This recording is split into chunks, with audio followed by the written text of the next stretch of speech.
It's ups and downs in anything. Keep going, my nigga. It's better than I definitely had to sacrifice everything. Keep going, my nigga.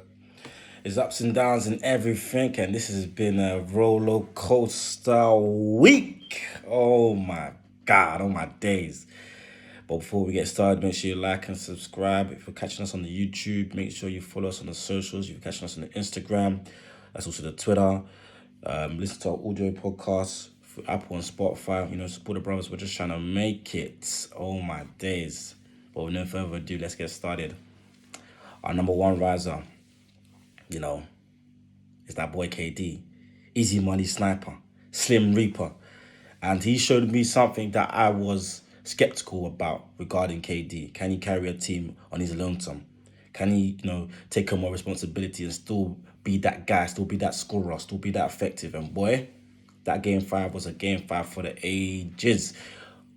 Probably off the top of my head, top 10 playoff performance I've ever seen in an individual game. Obviously, there's other games in finals and conference finals that mean more because obviously, you're closer to the chip. Theoretically, you're facing harder competition, even though the Bucks is probably the hardest competition left in the playoffs.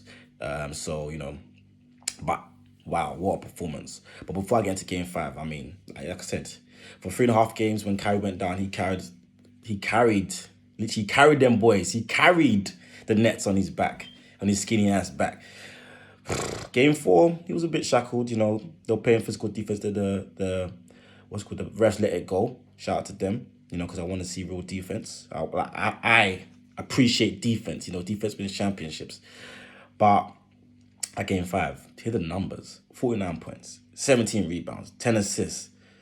If I remember correctly, he's the only guy in playoff history to get at least 45, 15, and 10 in a triple-double effort. The only guy. 3 steals, 2 blocks, field goal 70% from the field. Free throw, no, it's not free throw, 3.44%, free throw 81%. And the most important stat is that he played all 48 minutes. He put every single damn thing on the line as the Nets won that game 5, 140-108. Game 6, he kind of came down to earth. You can't expect anyone to put up those numbers for that, consecutively. He came down to earth. He was tired, obviously. The Bucks at home, they were expected to win this game, and they did. He went 32, 11, and 3. Still shot 50% from the field. The 3-point was 25%, way below his standards. And that free throw, he missed 2 free throws and went 0% from the free throw line, which is below his standards. But game 7, he came back shooting again, put everything on the line. He was hot like an inferno. He was hotter than hot. 48 points, 9 rebounds, 6 assists, a steal and a block, field goal 47%, 17 of 36 shots. So he put every single damn thing on the line. And those shots, oh my days, it was like half a toe away from sending those boys home. Unfortunately, his toes were on the line. Thankfully for me, because I was rooting for the Bucks. But damn, it's the close margins, the fine margins in sports. I keep telling you guys, the fine margins, they made a difference. From the 3-point line from deep, 36%, 4 of 11, 91% from the free throw line back to his usual standards, 10 of 11. And a narrow 115-111 loss against the Bucks, and the Bucks have progressed to the finals. Sorry, the Eastern Conference Finals, more them later, and their star later. But again, he played every single damn minute. 53 minutes he played. But by the end of it, he was shackled. He was tired because he went 0 for 6, I believe, in overtime. But the shot-making ability, GOAT level. He has all the ingredients. This is what KD, he has all the ingredients to bring to the table, to bring to the scoring table of elite scorers, great scorers of all time. KD brings every single damn ingredient to the table. And he's second to none. The only other guy in his realm, in my opinion, is the greatest, Michael Jordan, in terms of scoring. But KD, wow.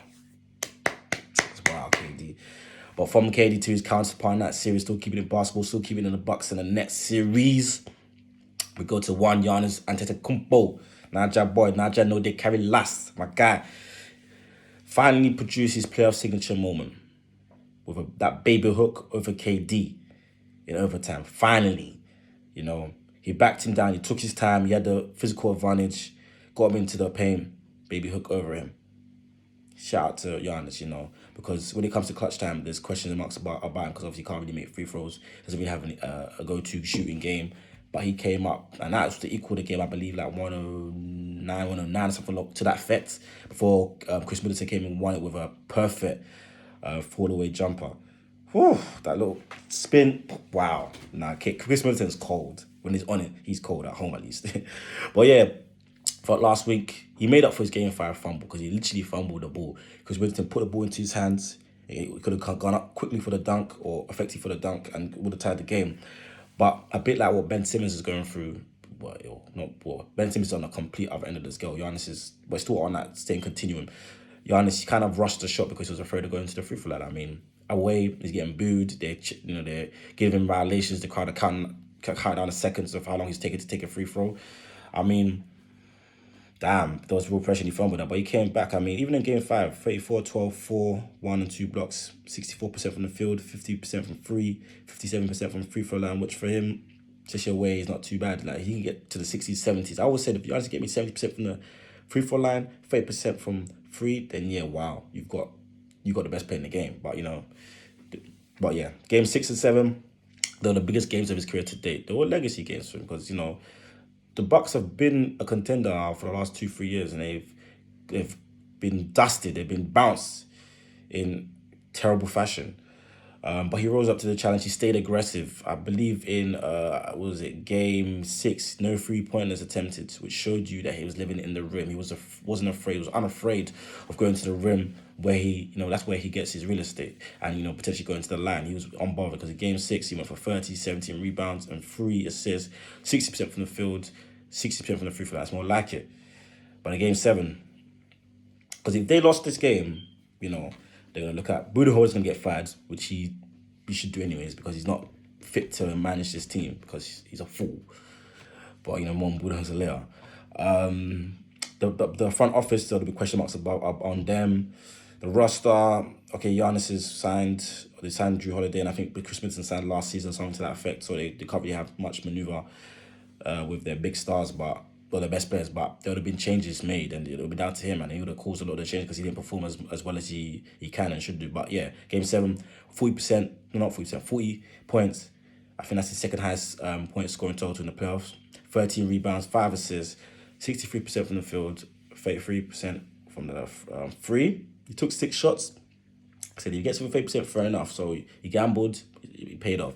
And the free throw line, 50%, 57%. And he played 50 of the 53 minutes. He put all on the line.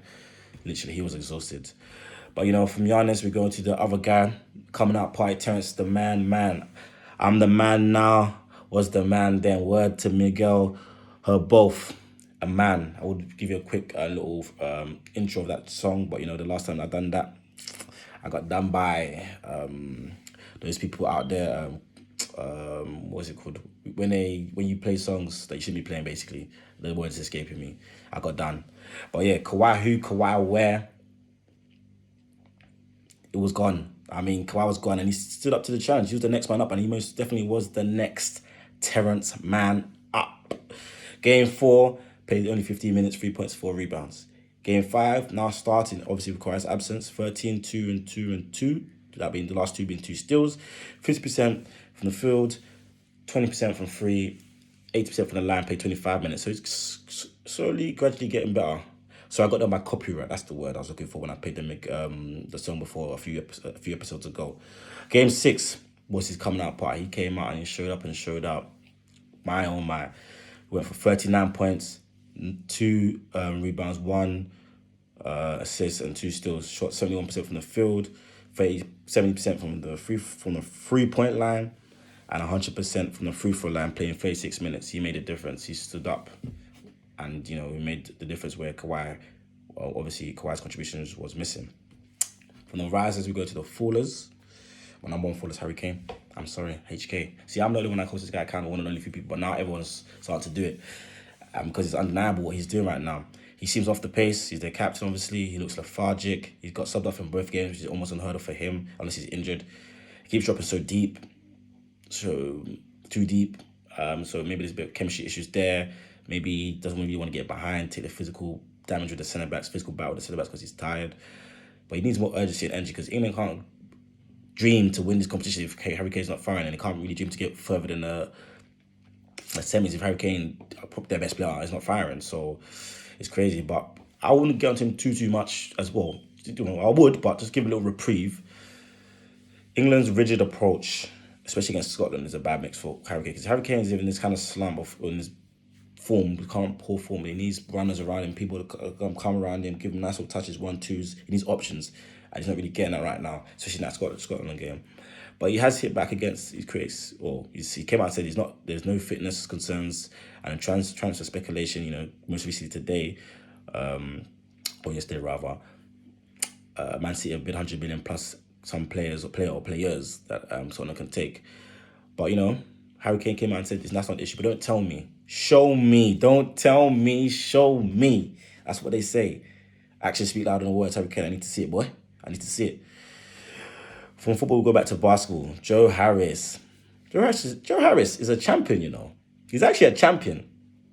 He barely played any minutes, any games in the Cleveland 2016 title tilt, but he's a champion. He didn't play like a champion in this series, boy. Not at all. The playoffs be different. It really does. It's almost a different sport. The intensity levels, they get ratcheted up like to the power of 10 or even more. But he's a 3-point champion as well. But the playoff pressure gripped him. He just grasped it. Oh my days, it was crazy. But this is what I was talking about, guys. Intangibles, mental application is a lot more important than you guys think. And when I always bang on about, you guys think, oh, here he goes. But it's true. A lot of guys have talent, but when it comes to show up and show out, perform, apply yourself, guys can't do it. And at the highest levels, at court levels, some guys do it slightly better than others. That's what makes the big difference. It takes way more than talent, boy. And because in the regular season and against the Celtics, he shot basically 50% from the 3-point. I believe in the regular season, he was league leading on 47%. Against Celtics, 51%. Against the Bucks, he shot 31% from the 3-point line. Game 7, the most important game of his career, 10 points, 30% from the field, 33% from 3-point line. Over the last 5 games against the Bucks, he went 8 for 33.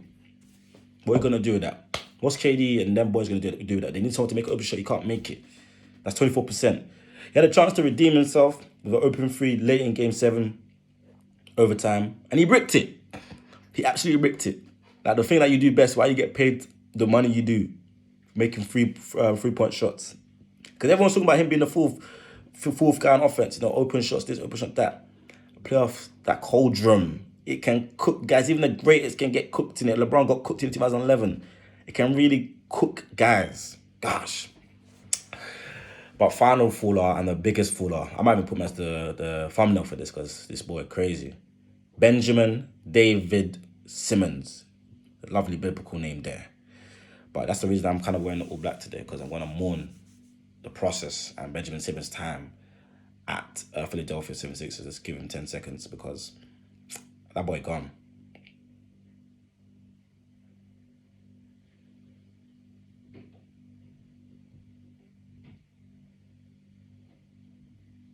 And we're back as we're pressed for time. Boy,